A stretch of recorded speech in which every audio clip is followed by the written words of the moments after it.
Greetings. Are you here to learn? Are you ready to learn? All right, then you're in the right place. So happy to see you this evening.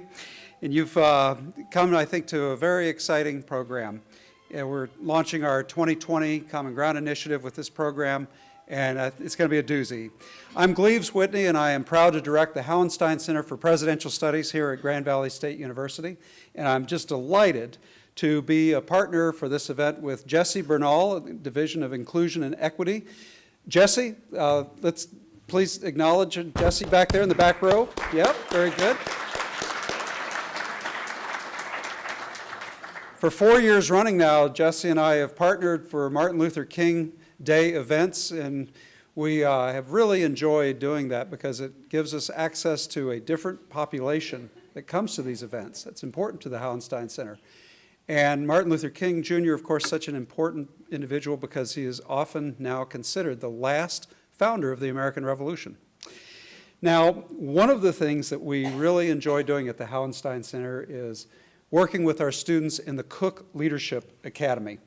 And before every talk, we introduce you to one of our leadership candidates. And this evening, I am happy to introduce you to Angel Vista. Angel was born in Nepal. She is in her third year here at the Cook Leadership Academy, and she has been somebody who's taught us a lot. So please give it up for Angel Vista.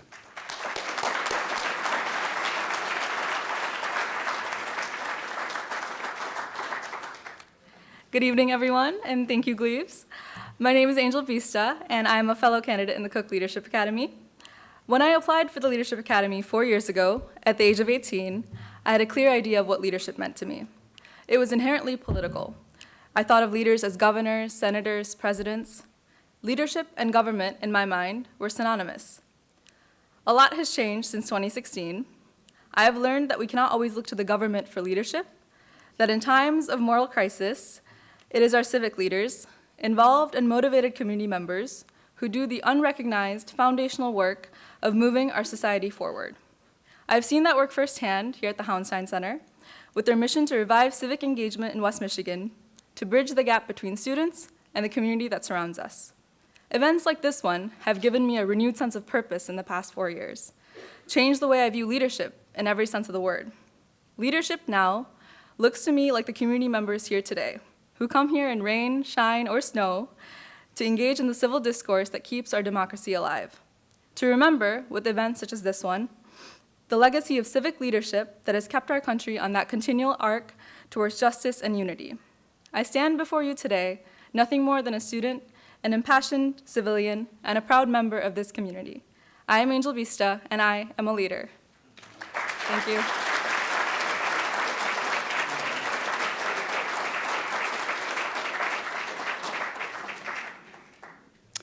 Thanks, Angel. You do us proud. Okay, now to our feature attraction, Steve Luxenberg. Now, Steve has been the perfect guest today. In fact, he told me this morning that there's no place in the whole world he would rather be than in Grand Rapids, Michigan, except for the impeachment trial. You have perhaps already encountered Steve in a number of places. How about on HBO's The Wire, Season 5, Episode 3, where he's expressing disappointment in the fact that his newspaper is being downsized. Perhaps you have encountered Steve in the stories that he's written under his byline, first at the Baltimore Sun and then in the Washington Post. Or perhaps you've read stories about him in a number of places because now he's becoming an author in his own right who is on the national lecture circuit. Steve Luxenberg has written some interesting books. Annie's Ghosts is one that I'd like to draw to your attention. This was his first book, I believe. Steve, isn't it this your first? His first book, and it makes a strong connection to Steve's origins in Detroit and was designated a Michigan Notable Book in 2010. And it's a journey into a family secret, a title that in and of itself is certainly intriguing. Or perhaps you've encountered Steve in his latest book, Separate, the story of Plessy v. Ferguson and America's journey from slavery to segregation. Some of the accolades that Separate has received. A New York Times Notable Book for 2019, Amazon Best Books for 2019 in history, the J. Anthony Lucas Award for Excellence in Nonfiction, Goodreads Best Book of the Month in History, and as the Pulitzer Prize-winning author of Watergate fame, Bob Woodward, observed, Steve's book, Separate, is, and I'm quoting, a brilliant milestone in understanding the history of race relations in America. Ladies and gentlemen, please welcome Steve Luxenberg to our stage.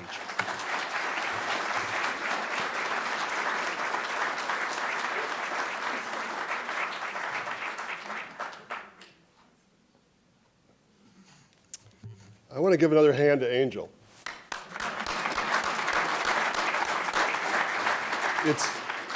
Angel, I could not have said at your age, I am a leader, but I'm glad that you feel that way, and I think I'm glad that other students that I've met today can say that. That gives me hope for the next generation. So thank you. Glebe set me up for The Wire here. Like, I'm better known for The Wire than I am for my books. So I'm just going to take a quick minute, a quick 3 seconds, and reenact for you that scene that he told you about, because I know you're dying to see what I did on television. You ready? Okay. Here I go. I'm watching the editors.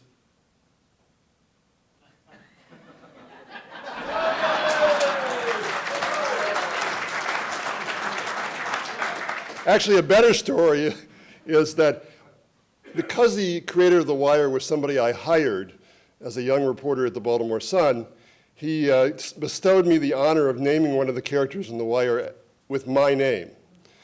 You'll never hear it on the show. It's not the role that I just showed you. But I got a letter from HBO. How many of you are lawyers? All right, I'm going to mock you a little bit. Got a letter from HBO wanting to have my permission to use my name anywhere in the universe. So I inserted the word known, K-N-O-W-N, in front of universe and sent it off to New York. And sure enough, 2 weeks later, I got a call from an HBO lawyer. Why did you alter our agreement? And I said, well, I have no problem giving you the rights to the known universe, but the unknown universe is still mine. And he laughed, and to his credit, he did not make me sign it again. So I live in Baltimore. I've been traveling a lot for this book. And thanks to the president and his much-quoted tweet from last summer about my adopted hometown, I have no problem introducing you to my adopted city. I just say I'm from the rat-infested, rodent-infested city of Baltimore. Now, that is not a political swipe. That was a joke. There's going to be no politics in this talk. But if you are against my Ravens, then maybe we can't reach common ground. But I'm also from Michigan. I'm from Detroit, as Glebe said, and I do that thing of holding up my hand, both of my hands, to tell people where I'm from. It does puzzle somebody when you try to do the mitten thing. But you can claim me as a native son unless you don't like my talk, in which case that's your problem. It's a remarkable privilege to be here today on this podium, to speak here as part of the events celebrating Martin Luther King Week here at Grand Valley. And my heartfelt thanks to the Hauenstein Center for Presidential Studies, to their Common Ground initiative. I hope you all know about their Common Ground initiative.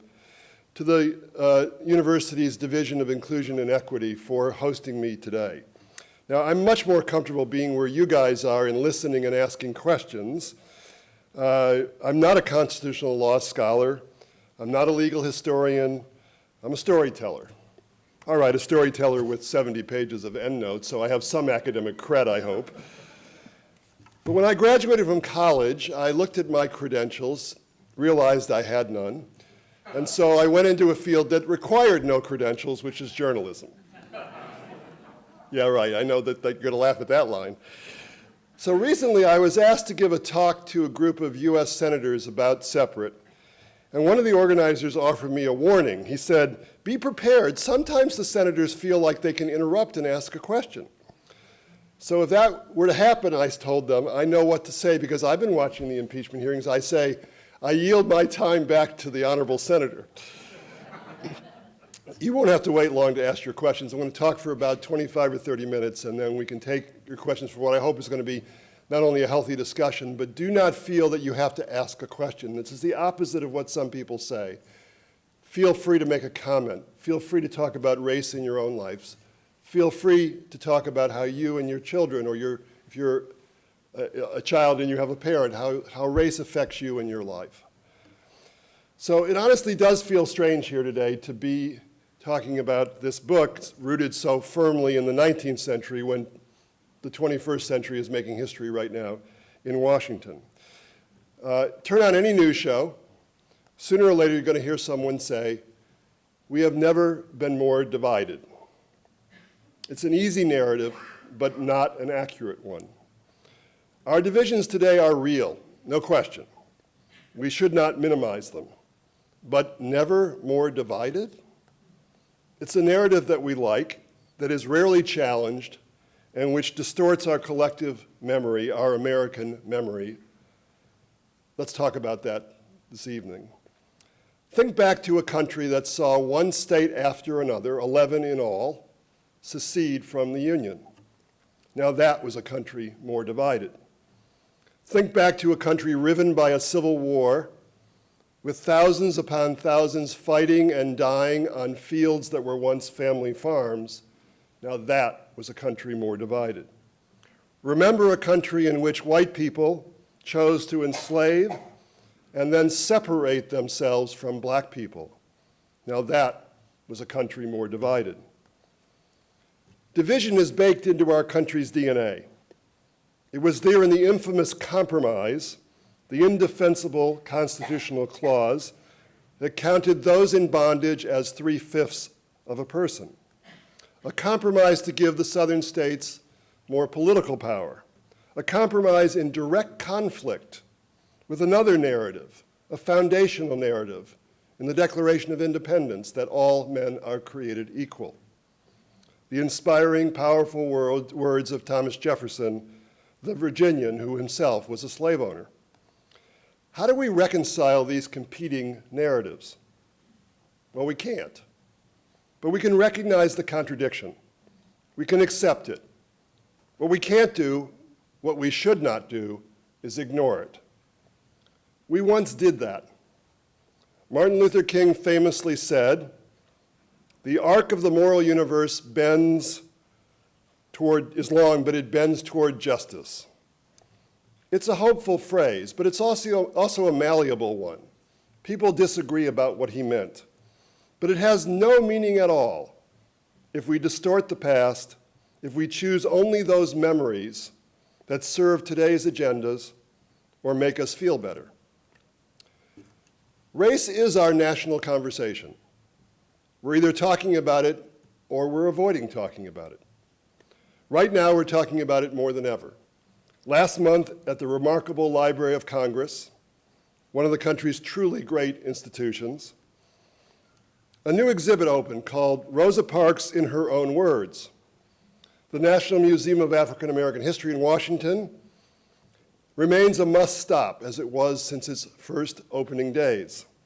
In Montgomery, Alabama, a new museum documenting 400 years of racial injustice and the first ever memorial to the country's lynching victims has drawn a steady stream of visitors since it opened last year.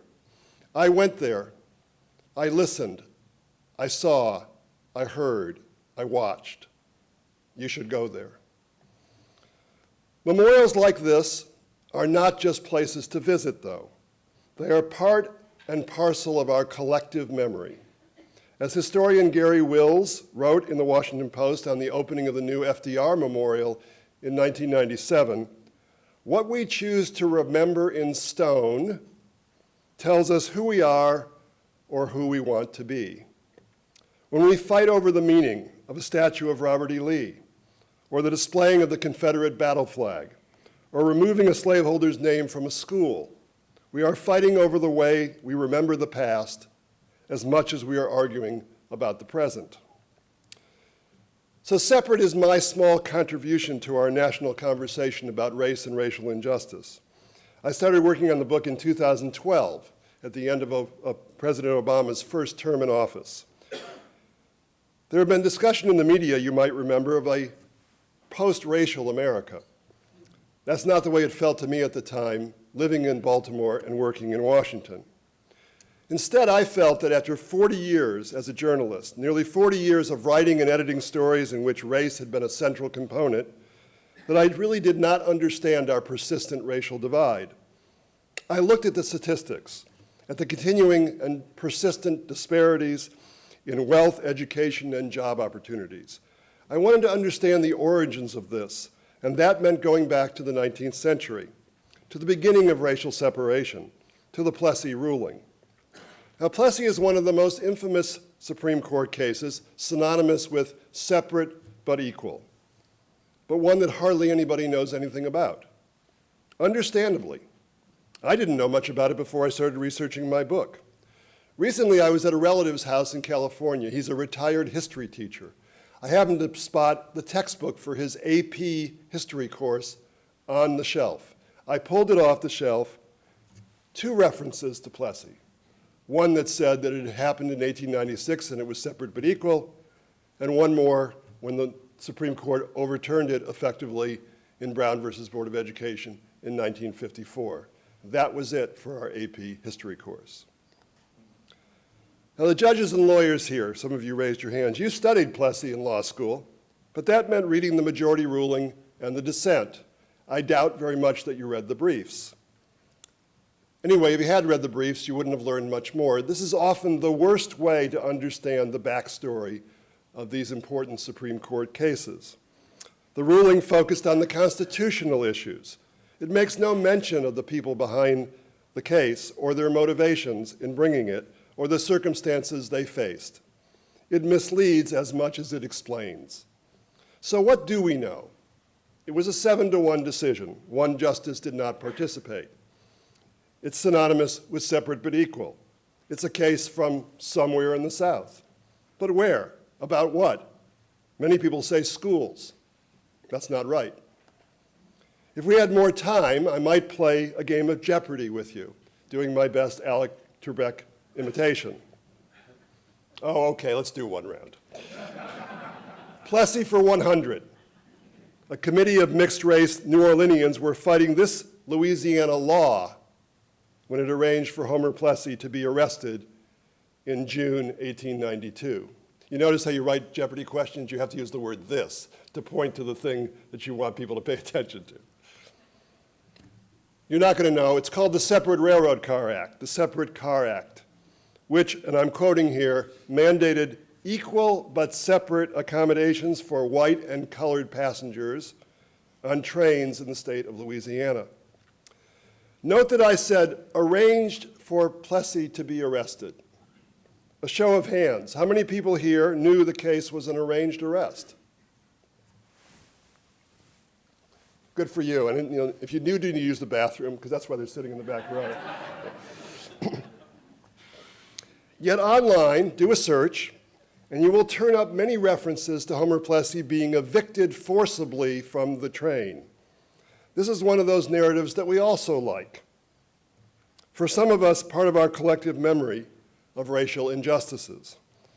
There were many evictions on passenger railroads in the 19th century. You'll hear about some of them in a bit, but Homer Plessy was not among them.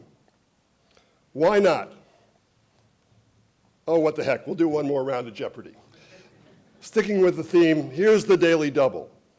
The lawyers for Plessy decided in advance to take this step to create the best conditions for overturning the Separate Car Act. They hired a private detective to accompany Plessy on his journey and to make sure that he was arrested under the right law. It would have been no good for Homer Plessy to be arrested for disorderly conduct or spitting on the sidewalk. He had to be arrested under the Separate Car Act in order to create a Supreme Court case that would go forward.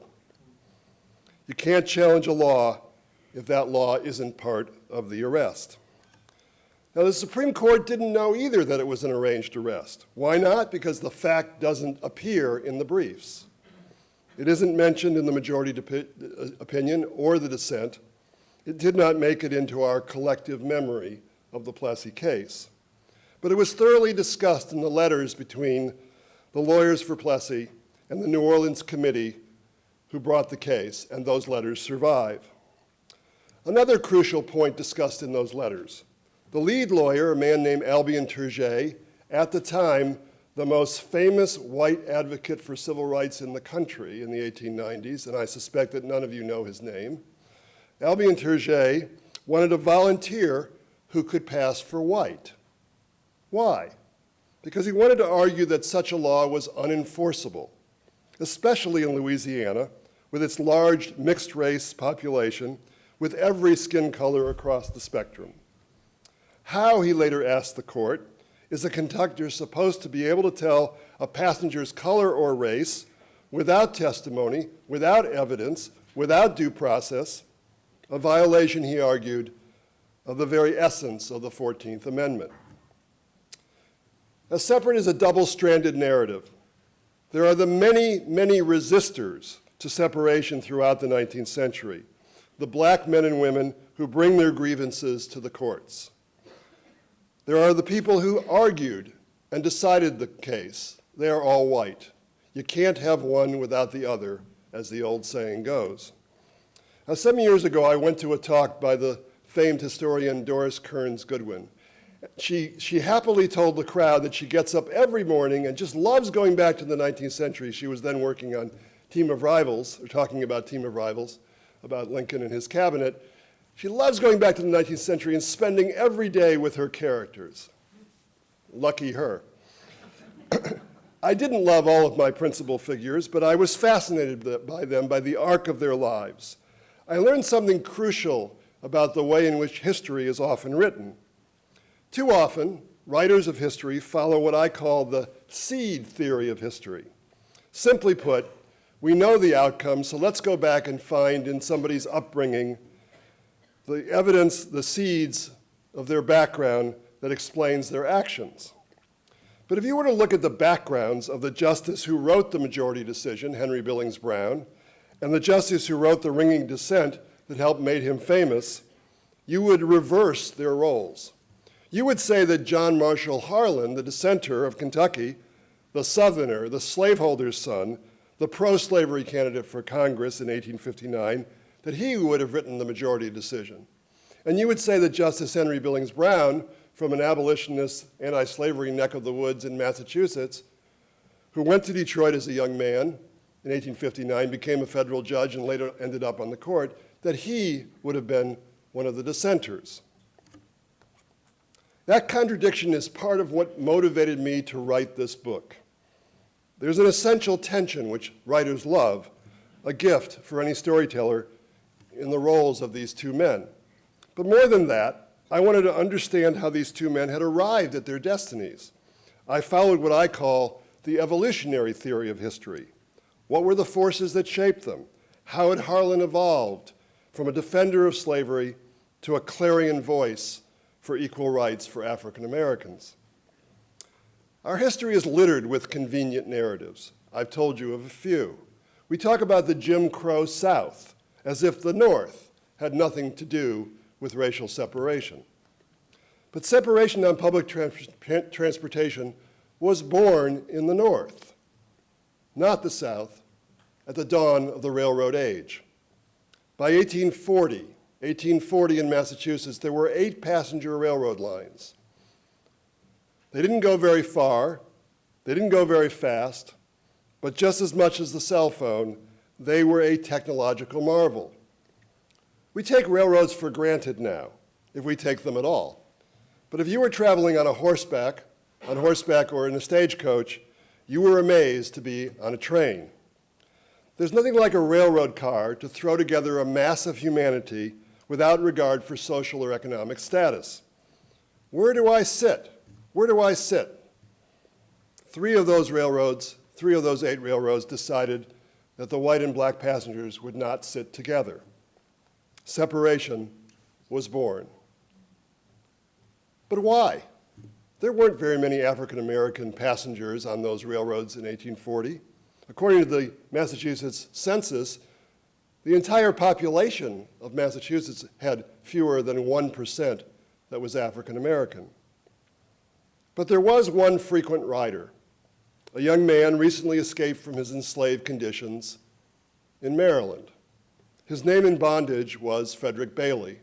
We know him today as Frederick Douglass. In 1841, Douglass was the newest agent of the Massachusetts Anti-Slavery Society, better known as the Abolitionists.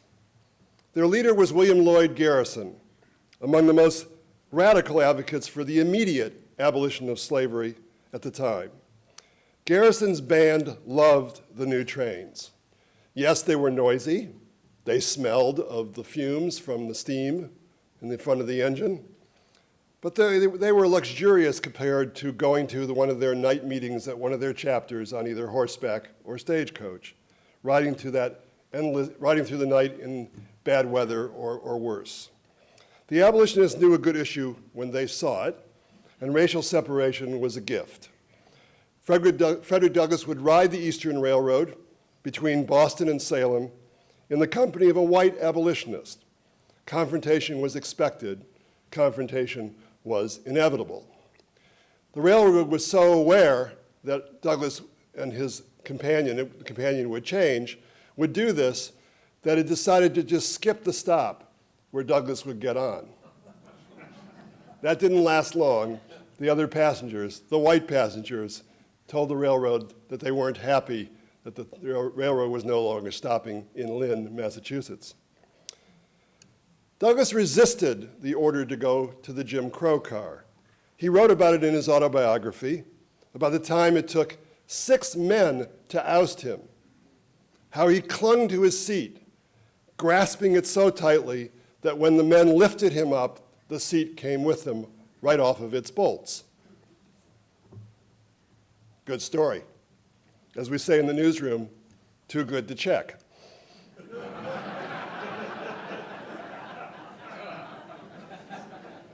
There was another black abolitionist riding the railroads that year. He was a visitor from New York, and his name is unknown to you. His name was David Ruggles. He was not broad-shouldered like Douglass. He was slightly built, and at the age of 33, he was already going blind from an early onset of cataracts. He could not fight the conductor when he was ejected. Instead, he took a different path. He went to the New Bedford Police Court after being ejected from the New Bedford-Taunton line, bruised, his suit torn, and swore out an assault complaint against the conductor and his railroad. Ruggles lost. The judge ruled that the company had the authority to make reasonable rules regarding where passengers should sit. But Ruggles' action was an important, memorable moment, a milestone, the first time that a black man had gone to court to fight for equality on public accommodations. Over the next century, others stood on Ruggles' shoulders. Let's name some of those resistors. Let's make them part of our collective memory. William Howard Day, 1855, here in Michigan, who sued a steamboat company that refused Day and his wife a cabin room on a cold overnight trip on the Detroit River. He lost at the Michigan Supreme Court. Elizabeth Jennings, 1855, in New York City, who won her case against the streetcar company. Mary Miles, 1867, a teacher ejected by the Westchester and Philadelphia Railroad. She won in the lower court and lost at the Pennsylvania Supreme Court. All those cases are in the North. Now let's go south. William Nichols, the same year, arrested for boarding a white-only streetcar in New Orleans. Nichols refused to wait for the star car, the one marked with a black star for blacks only. Yes, a star car. To prevent unrest, the judge dismissed Nichols' case. It didn't work. After 2 weeks of continued protests and other passengers boarding the wrong cars, the mayor persuaded the streetcar companies to abandon the star car system. Ida B. Wells, the early 1880s, then a young teacher in Tennessee, later to become a crusading and famous journalist. She sued the railroads twice for ejecting her, winning in the lower courts and losing ultimately at the Tennessee Supreme Court. Those cases, from Ruggles to Wells, involve railroad rules railroad rules, not laws. But in the late 1880s, states in the South began enacting laws.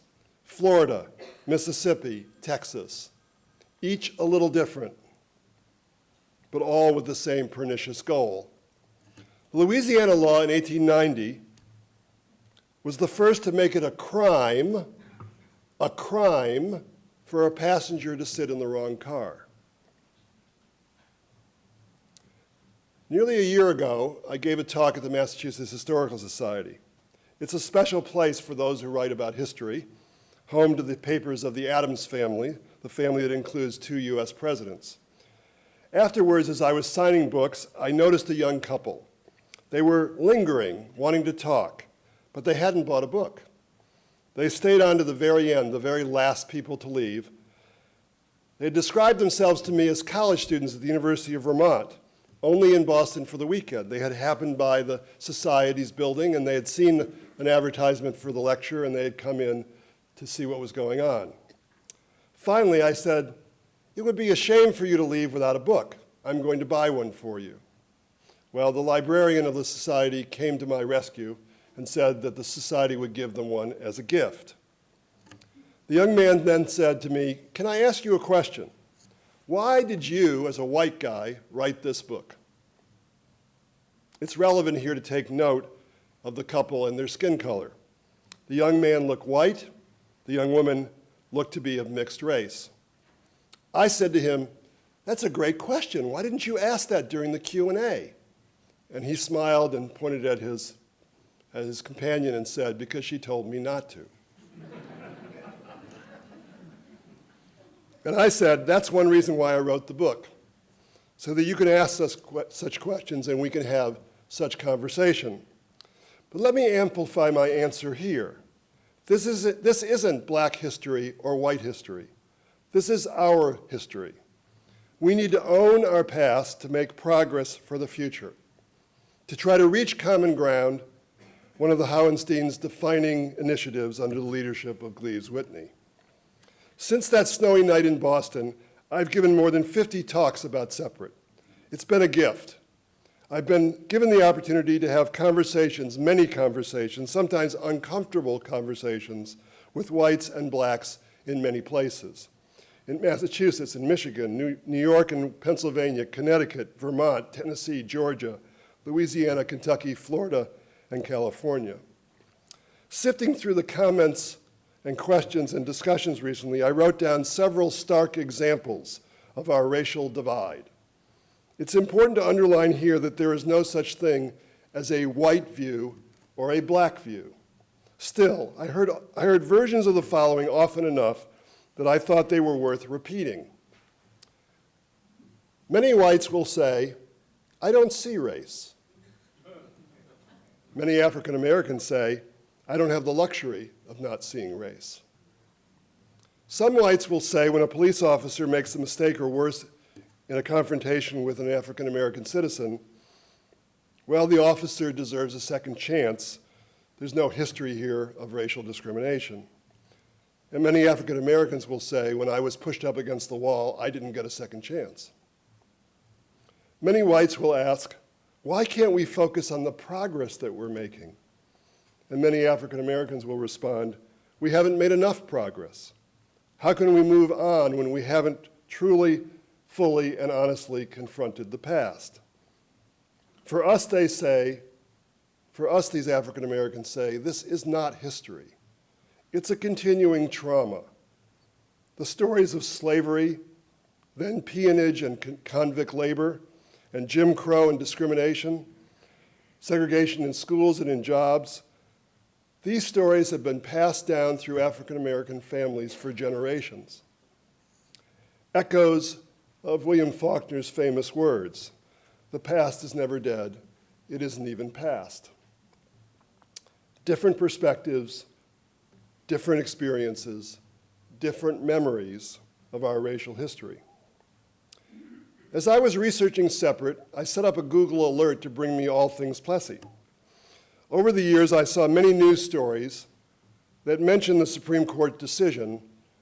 Most of the time, it was not about Plessy, it was about something else. but often there was a version of the following shorthand.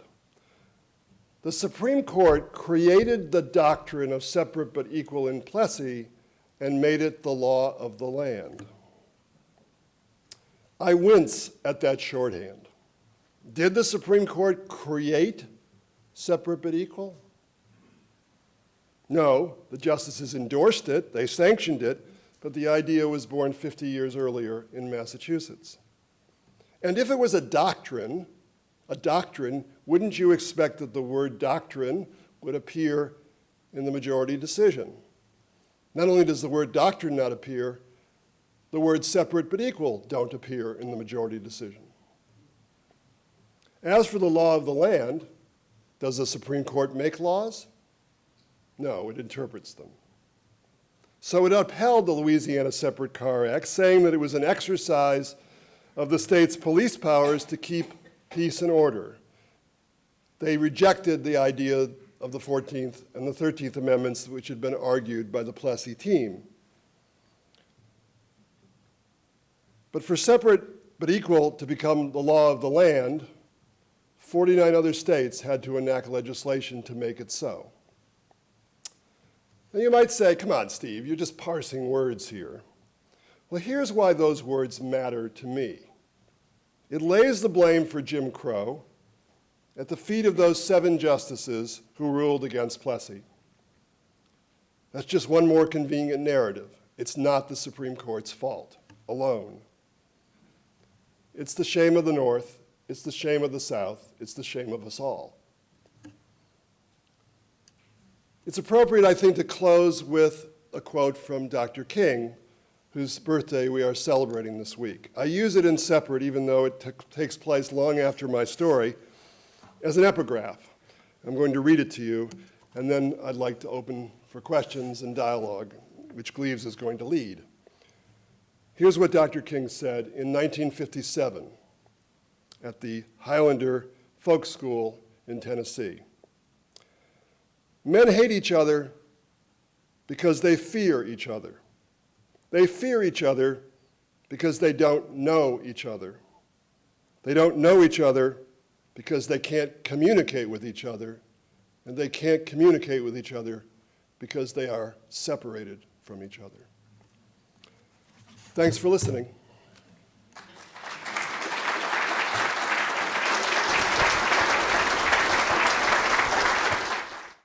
Steve, thank you very much for really a riveting and enlightening story about a very important Supreme Court decision, but also a cultural moment in our country's history. And I'd like to ask you a little bit about that. So many of the people I run with get into debate over whether politics is downstream or upstream from culture. But it seems to me that in your book, you have written really a narrative that shows the tension between culture and law and politics. Tension of culture and society on the one side, law and politics on the other.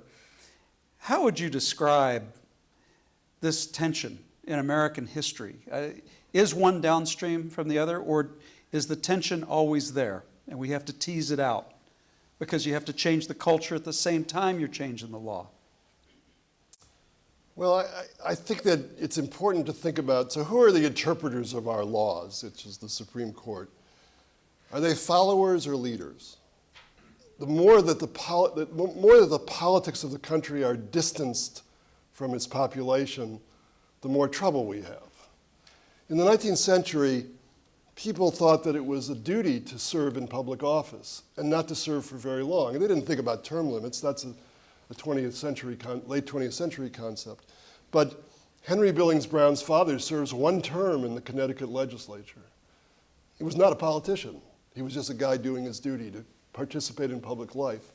Today, we've made it very difficult to participate in public life in that way. It's a bigger country. It's more complicated. It costs lots of money to run for office. We feel distant from our politics, I think. The internet has changed that, of course. The internet has made it both possible to participate and cruder than it used to be. I don't know if that's an answer to your question. No, it's great to get us started. I want to emphasize I'm only going to ask a few questions. What I'm hoping is that you're formulating questions in your head so that we can make this a community-wide discussion. So, Let me reiterate, don't have to have a question, you can make a comment. or you can make a comment, We may cut you off after a minute. but we will certainly welcome your input here in a few minutes. Okay, so let's move forward. I think a good question about our 20th century history is whether Plessy was ever technically overturned, and if so, again, was it just a legal decision, or was the culture far enough along that that could happen, or did the Supreme Court, in overturning, say, I know that this is a controversial question because you can't strictly say it was overturned, but in the reversing of the Plessy decision, in essence, to what extent was culture a part of that? Well, they clearly reversed it. The question of whether they overturned it just has to do with what they said in the decision, which was they didn't say, we are overturning Plessy, but they mentioned Plessy. Yeah. They don't just mention it, they say, here's what the court said in Plessy, we're saying something different. In which In case? Brown versus Brown Board. v. Board. In Brown v. Board, they describe the Plessy case. They describe it as a separate but equal decision, which is why today I think we describe it that way. That's where it comes from, not from the 1896 decision. And they say that we're going in a different direction here. And every Supreme Court case has to look at new questions. So the reason I pointed out that the Louisiana law was different because it made it a crime for a passenger to be sitting in the wrong car, is that gives rise to a new question under the 14th Amendment that the lawyers for Plessy could put forth. They didn't want to give the Supreme Court an out by having them say, well, we already looked at this question in previous civil rights cases, so we're not going to take the Plessy case. They wanted to give them new questions. And Justice Brown gets in trouble for his majority decision among constitutional scholars and historians because he seems to go much farther than he needs to. He actually says at one point, whatever the writers of the 14th Amendment were trying to do, they couldn't possibly have meant that the races should mix. Well, how does he know what they thought about that? So that's a cultural question, right? So one of the phrases that the resistors to separation really disliked, and which Harlan takes on with full force in his dissent, is the phrase social equality. That if we do this, if we allow passengers to ride together on railroad trains, there'll be other instances of social equality. And Harlan said, what are you talking about? Nobody's telling you who to have dinner with. This is about public transportation. It's access to public transportation. It's a public highway. It's a public right-of-way. It's public funds that are often helping to build the infrastructure. Of course, it's a public road, and it's not a private enterprise. The railroads benefit from all of this public support. So let's not talk about social equality when we're talking about political and civil equality first. And so he tried to dismiss that. But that's what people would throw up. And there's some people who believe that it was all about keeping the races apart so that there was no intermarriage. It was all about sex, if you will. And that's certainly a part of it. There were certainly people who were concerned. That's where we have the miscegenation laws, the Loving versus Virginia case from the 1950s. Some of you probably saw the movie Loving. Well, the background to all of this, let's take Abraham Lincoln as an iconic figure in so many ways. He reinterprets. In fact, we just had Danielle Allen on our stage talking, the Harvard scholar who's talking about reinterpreting the Declaration of Independence to show that it is equality that is the pivot philosophically in the Declaration and not just liberty. So you take Abraham Lincoln's interpretation of the Declaration during this time, right in the middle of your story. If you go from the 1830s to the 1890s, right in the middle, Lincoln the great emancipator, very slow to come around to freeing the slaves, the Emancipation Proclamation, and then only in certain areas of the South. And then also, of course, his sort of natural bias against social mixing of blacks and whites. He proposed on a number of occasions that blacks, if they're free, should go back to Africa. and not integrate and be mixing with whites. So it's a really interesting background. Again, a cultural question, a social question, that the law in some ways is pushing the society, the culture. And to me, it's a fascinating question, which comes first. Well, in New Orleans, it's entirely the opposite in some ways, right? Because That's right. the Americans take over New Orleans and Louisiana, the Louisiana Purchase in December of 1803, and the provisional governor who is sent by Jefferson, the president, and Madison, the Secretary of State, is a guy named William Claiborne. How many of you have been to New Orleans? So you would have known Claiborne Avenue is one of those streets that the streetcar runs along or runs past. Claiborne kind of went native. He never left New Orleans. He died in New Orleans in 1818, I think it is, and he's buried in New Orleans.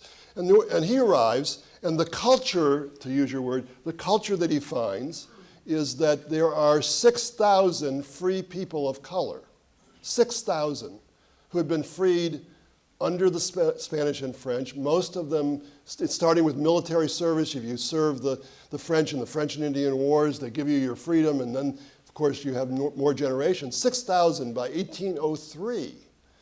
And they have weapons. They have a militia. And he writes to Madison, he writes to Jefferson, and he says, what should I do about this? It takes a month for his letter to get there by steamboat or by boat. It takes a month to come back. And you know what the answer is from Madison, the Secretary of State? You're on your own, buddy. Well, he never comes down hard on them because he's worried about the culture. They are integrated into the culture of New Orleans. They are, as I write in the book, a sandwiched layer between the white aristocracy that is coming in droves, the new American aristocracy, and the enslaved population. They have certain rights. They can own property. They cannot vote. They cannot hold public office. And they are agitating all of the time for their rights. And they're saying, we're good New Orleanians, and then they become good Americans. They are recruited by Andrew Jackson to fight in the famous Battle of New Orleans. And it isn't until 1851 that the colored veterans, as they were called, were allowed to march in the annual January 8th day parade celebrating the Battle of New Orleans, which is one of the biggest parades of the year. Only Mardi Gras tops it. This is the culture of New Orleans. And so after the Civil War, they become extremely upset because it's become a binary society suddenly. Either you're black or you're white. Well, they're mixed race. They're every color across the spectrum. And they don't want to be making a choice there because they know the choice is not going to work out for them very well. And sure enough, they get treated as black, and therefore the Separate Car Act comes along, and suddenly they're being banished. In a society where they had wealth and education and some power, they held some offices, the ones that they could hold. Of course, by this time they could have run for office. And they did get elected. There were a number of black representatives in Washington as well as in state legislatures, and they're not a happy lot. And so they have to bring the Plessy case. It's a mission for them. In your book, Steve, you go through so many people. It's as though I see the Washington Post reporter in you, as though you're interviewing so many of the figures who are central to your story leading up to Plessy. I mean, most of the book is actually events leading up to Plessy. Who do you think the best leader was? Let me ask for the sake of the students in our Cook Leadership Academy, who's the best leader, you think, in this story? Well, it's easier to, like all reporters, I'm going to answer by changing the question. No. The best leader was not Albion Tourgee, who was the lawyer for Plessy. He was a handful. I call him the serial embellisher. He never met a story he couldn't make better. Got him in trouble in his arguments in the Supreme Court. He wasn't really a leader of anything. He was a best-selling novelist. He was a newspaper columnist. He didn't lead anybody. Harlan was a leader. Was he the best leader? I don't know. But let's just talk about Harlan as a leader. I have a little bit about his service in the Civil War and the way in which his unit writes about him, what he did for them. They roll into one town. They have no place to sleep. He goes to a farmer. He secures for them a barn. They get to bed down for the night. They're warm. Food is provided. This is a leader. This is somebody who's worried about leading men into battle. They haven't been in battle yet. They're just about to go into the very first battle, the very first Union victory, as it happens, in January of 1862 in Kentucky. And I tell you, writing about, you might say, what is the Civil War doing in this book? And that's a good question. The answer is because the characters are involved in the Civil War, and how they relate to the Civil War, I think, shapes who they are as people. Henry Billings Brown never serves in the Civil War. He does what many people did, don't think otherwise. He hires a substitute. Perfectly legitimate to do that at the time. You can think what you wish of whether that was a good idea. But it means that he doesn't have the experiences either of serving in the army or of running into people of color. Harlan comes from not only a slaveholding family, but he has lots of experiences in the South that tell him what it's like to be black. He understands what it's like to be black, and he comes to a different conclusion. So I think that if I was going to take this book and say we got to choose somebody to study for leadership here, I would choose Harlan, because he's the one of the main characters who is, I think, the most. Brown is not really a leader. He's the only judge of the Eastern District of Michigan from 1875 to 1890. There is a circuit judge, but they're not leading anybody. And I don't think he would have been regarded that way. Often what causes a person to change his or her mind is the most interesting thing about them. And Harlan certainly illustrates an arc of truly a moral transformation, I think. Yeah, and people have asked me whether his transformation is genuine.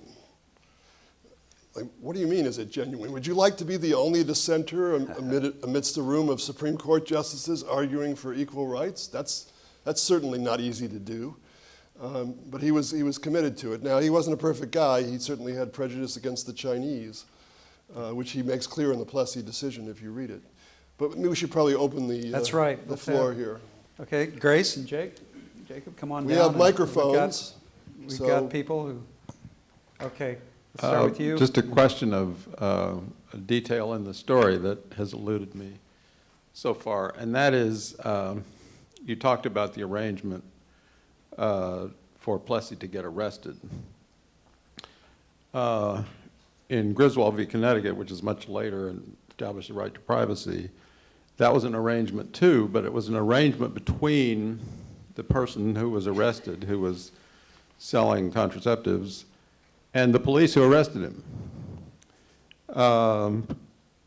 What was the arrangement there? Because if Plessy was 1/8 African, and it wasn't that obvious that he was black, how was he identified, and why was he arrested in that circumstance? I would be glad to tell you about this. It's a fun part of the story. So the arrangement, of course, is with the railroad. The railroad's in on it. Okay. Why do you need to be in on it? Why would the railroad be in on it? Money, right? It costs money to run separate cars, and if that was going to be the future for the East Louisiana Railroad, it wanted to know that. If it wasn't going to be the future, they wanted to know that as well. Now, there were some railroads, one in Georgia, that was so racist that it didn't care about the money. It was going to run separate cars no matter what. It was even going to run separate sleeping coaches. It said. This is a case that was before the Interstate Commerce Commission in 1887. But the arrangement was that you asked about his race. So Plessy was not 1/8 African American. You would call him French African American, not African American. He was 1/4, according to my research. I went through the genealogy and I determined this. So why did his lawyers say in their brief that he was 1/8? Because they didn't know and they didn't care. They just wanted to make him as white as possible, because the whiter he was, the more they said the law was not being enforced properly. How would they know? Well, because the conductor was in on it. But it's a fun story. So one newspaper, one of the New Orleans newspapers, has the conversation where the conductor says, "Are you a white man?" And and Plessy says, "No, I'm not." And the other newspaper says, "Are you a black man?" And Plessy says, "No, I'm not." So what is this? Well, it's New Orleans. Creole culture. You're white, you're black, depends on the year, depends on the day, depends on who's asking you. It's not a contradiction, it's just New Orleans. One of the other fun stories is that, so the 1900, 1910, and 1920 censuses, if you look at them, so a census taker comes around, who knows how they make their decisions? Do they ask somebody, or the person isn't home, how do they know, et cetera? But just give you the facts. In 1900, Plessy is B for black. In 1910, he's B for black. In 1920, he's W for white.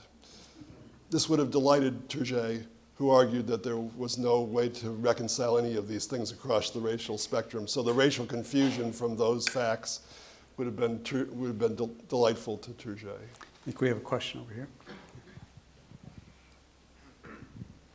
Steve, I haven't read your book yet, and I'm going to buy it tonight. But I read C. Van Woodward's, The Strange Career of Jim Crow. right, in American Heritage Magazine, and it goes right to what Gleaves said to you about the verticality of this and the political versus the societal ideas. And that is, I wonder if the troops being pulled out of the South in 1877 was part of the war weariness that the North had, and that allowing then the societal racial attitudes of the South to govern these to have these laws come out. The other thing I want to talk about, so I sound like a preacher, I'm going to give you two questions, and that is that Justice Harlan's grandson was Justice Harlan in Brown versus Board of Education, and the interaction in that family, I think, is fascinating. So the pulling of troops from the South, I think it's pretty clear by the 1890s that there's this. So one of the questions in my full Jeopardy game is, Plessy for 400. How many of the justices, the 7 justices, were from the North, and how many were from the South? The 7 justices who ruled against Plessy. Anybody want to hazard a guess? 6. There's one Southerner, Edward White of Louisiana. So here you have the North, which is supposedly more equality, et cetera, ruling that Louisiana can kind of do what they want. I think that there is a war weariness. I think there's a racial weariness. By the 1890s, the Republican Party is actually debating aloud the question, should we abandon the Negro? Because we're the party the anti-slavery party, the Republican, founded here in Michigan or in Wisconsin, depending on who you ask, but certainly about the same time in 1854 in Jackson under the elm tree, as the story goes. Yes. There's a weariness about being linked to civil rights all the time, and so the Republican Party does abandon the Negro. They do turn away from civil rights. And of course, the South is all mixed up anyway with Democrats. The Republicans are weak in the South, Democrats are strong. But it does open the door, of course, to, if there's nobody in Washington who's going to bar the door to separation, then all the other states can go forward the way that Texas, Louisiana, and Mississippi already had. Now, I think it's important to know, too, that Mississippi, there was a Supreme Court case about the Mississippi Separate Car Act in 1890. This is why the Plessy case was an expected ruling. And Albion Tourgee, the lawyer for Plessy, when he arrived at the Supreme Court in 1896, in April of 1896, to give the oral argument in the Plessy case, the Washington Post, my newspaper, did not cover the oral argument exactly with a news story. Instead, their Capital Chat reporter did a column on Tourgee, the famous novelist, being in town, the famous novelist whose most famous work was A Fool's Errand by One of the Fools, about his years in North Carolina during Reconstruction. And the Capital Chat columnist wrote that Mr. Tourgee is in town on another fool's errand, because everyone knows how this case is going to turn out. And it wasn't given much attention at the time. The newspapers didn't tend to cover it, except the black press. The black press saw what this was, and the Richmond Planet wrote, evil days are truly upon us in reaction to the Plessy hearing. But in some white newspapers, it didn't even make the lead of the Supreme Court story for that day. Now you ask about Justice Harlan's grandson was on the court. He was much more conservative than his grandfather. I don't know much about the younger Justice Harlan. I had enough on my hands learning about the older one. Question?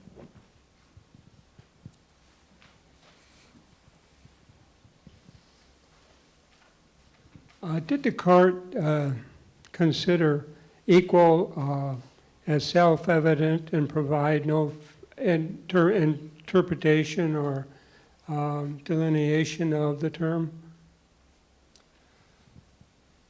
Well, the court did not want to, the issue hadn't been raised, and the Tourgee legal team has been criticized for this. The issue had not been raised about whether the accommodations were equal. They didn't do it on purpose, because what they feared is that the Supreme Court would rule, hey, yeah, you got to make those accommodations equal, but you don't have to worry about separation. They wanted to attack separation. So in that case, later on, there are cases involving the equality of the accommodation or the schools or whatever, but not in that case.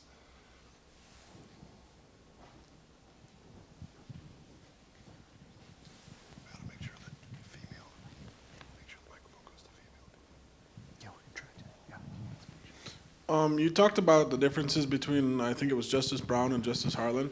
One being from the North and more of a stereotypical conservative, and the other one being from the South and having had that experience. What drove Justice Harlan, to be more of the civil rights litigator rather than who we would assume would have been in Justice Brown? Well, here's my best guess at this. It's not exactly, it's an educated guess, but so Harlan was sort of lost in the political wilderness in the 1850s as the Whig Party, which was his father's party, fell apart. It fell apart largely over slavery, or in part over slavery. And he ends up in a party called the Opposition, capital O. That was the name of the party. It wasn't a party. It was just in opposition to the Democrats. There are a number of parties that kind of spring up in Kentucky during the 1860s. He runs for Kentucky Attorney General, he wins, but by 1868, he has to decide whether he's going to join the Democrats, because that's the only party that really is open to him. These third parties aren't really working, or whether he's going to become a Republican. And he decides to become a Republican because he just can't, he tries to work with the Democrats, he can't abide them. They're far more racist than he is. And he had fought against them in the Civil War in the border state of Kentucky. So he joins the Republican Party in 1868. And in one sense, I'm going to be going a little bit too far here, but it's kind of political suicide. The party is weak. He knows that he can't win public office as a Republican. He runs twice for governor, 1871, 1875, loses both times. And he finally turns his eyes toward Washington because that's a future that he can imagine, where he doesn't have to be a Republican in Washington is somebody, a Republican in Kentucky is not. He also makes a law partnership with a man whose name is probably unknown to most of you, Benjamin Bristow, who was the first Solicitor General of the United States and later the Secretary of the Treasury in the Grant administration. And Bristow is more radical than Harlan, and he has prosecuted some of the violent whites in 1867 under the laws that were being enacted at the time. And he's telling Harlan what he's prosecuting, what he's doing. Harlan is hired in 1873, not as a full-time job, but kind of we need your help, by the Justice Department, which is also still prosecuting some of these cases. Bristow's no longer there. And Harlan's eyes are opened by those cases. And so I think all of those moments, all of those experiences are part of the arc. And he has to defend himself in 1877 when he's nominated to the court. He has to say to the Judiciary Committee, he doesn't have to, he chooses to say in an 18-page letter, which nobody asked him to write, yes, I was a pro-slavery guy. I'm no longer that. That was wrong. Slavery is not, I don't believe in that anymore. He didn't say he never was. He said, I was wrong. Yes, I opposed the 13th, 14th, and 15th Amendments. That was wrong. And I am truly a good Republican, and here's why. Here's what my Republican acts are since I joined the Republican Party. So I think his conversion is a really interesting one to study. There's a book written about him, which just from the title you'll know how difficult it is to get your arms around John Harlan and his conversion. It's called Judicial Enigma. Ah, good. On this side.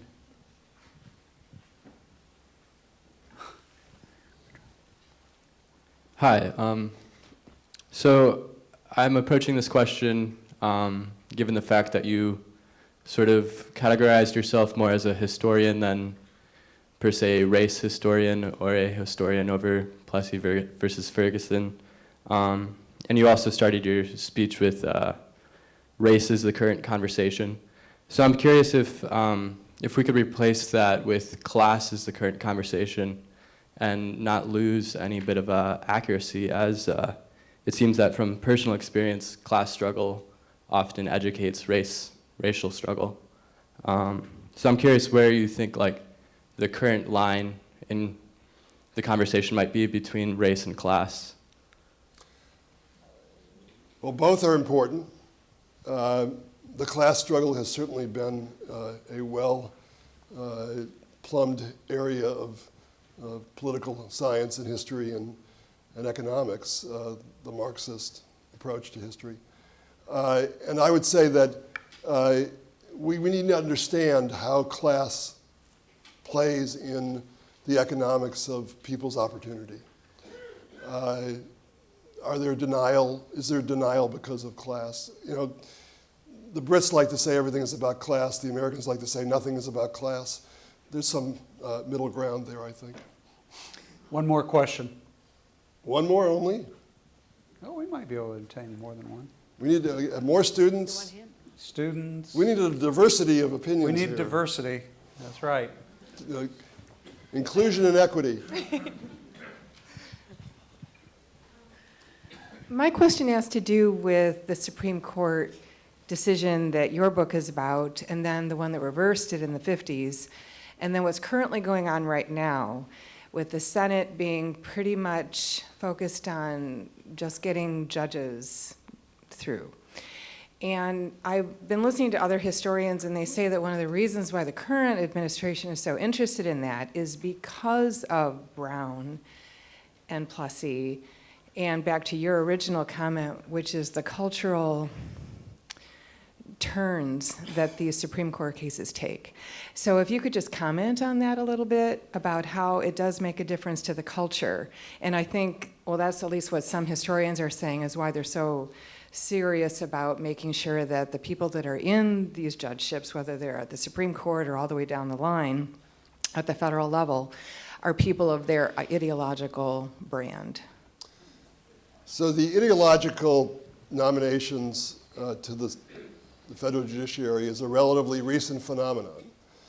In the 19th century, it was party, not ideology. And think about the Supreme Court of the 1890s and how different it is from today. Today, when I hear on the radio, you know, the Supreme Court is about to rule in something, I bet you think this way too, I immediately say 5-4, division. Who's going to swing? You know, is it a conservative issue, a liberal issue? Not in the 19th century. In the 19th century, they were all part of the same class, to use your term.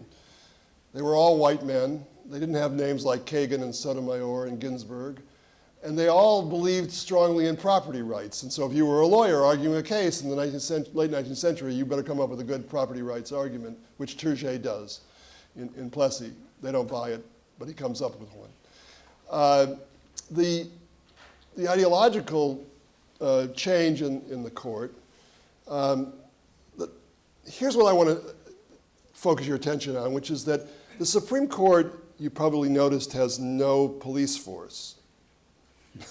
That is, it has no way to enforce its rulings.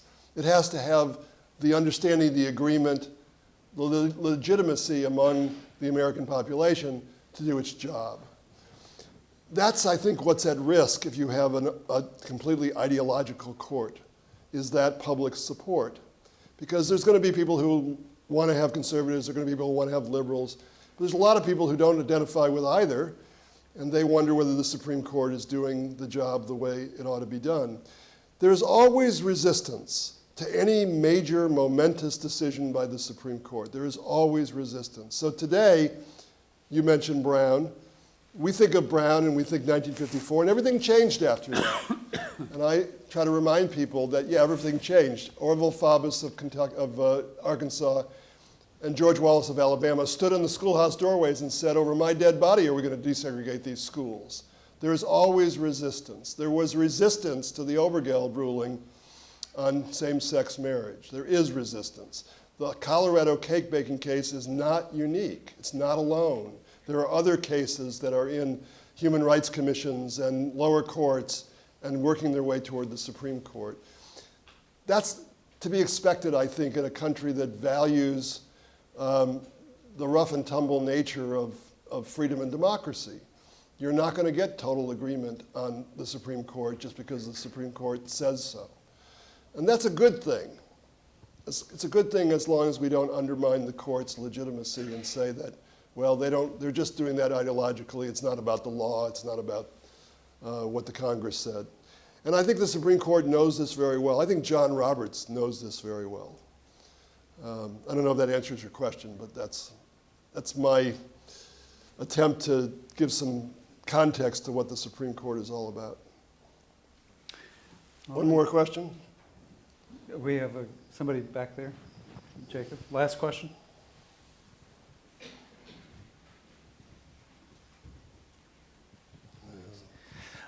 Yeah, I just, it's interesting, I just got done binge watching The Wire, so I do remember that scene. But I'm glad I told the truth. But the question I have is I really liked that show in that it showed a lot of how race became a calculation for politicians and for people delivering city services. And for you as someone from Detroit and then went to Baltimore, do you see distinct differences in race relations between those two cities? You know, unfortunately, I never had the experience that a reporter has as an adult when I was a kid in Detroit. I didn't have the benefit of going around to neighborhoods and talking to people and learning the city in a way that a reporter does. So I don't really know Detroit very well. I can tell you about watching after the unrest in 1967, going down to that neighborhood from I lived in the city, but from my more on the periphery of the city neighborhood, and I could see the flames and the smoke coming up from the areas that were on fire. But I don't really know the politics and the racial nature of Detroit. Baltimore I know very well. It is both a very segregated city, and you can find neighborhoods like the one I live in that are quite integrated in economics, in class, as well as in race, but they are few. And the city's politics are fascinating as The Wire. The Wire is accurate. I mean, it's got a lot of dramatic license and to create a story, but there is a political machine that's black on the west side, and there's a political machine that's black on the east side, and they don't like each other very much. And that's a real situation. So all cities, I think, though, have their own culture. I don't know, I've been in Grand Rapids a number of times. I don't know much about the politics of Grand Rapids, but I would love to be a reporter here because I bet they're fascinating. Let's give a hand. Thank you very much.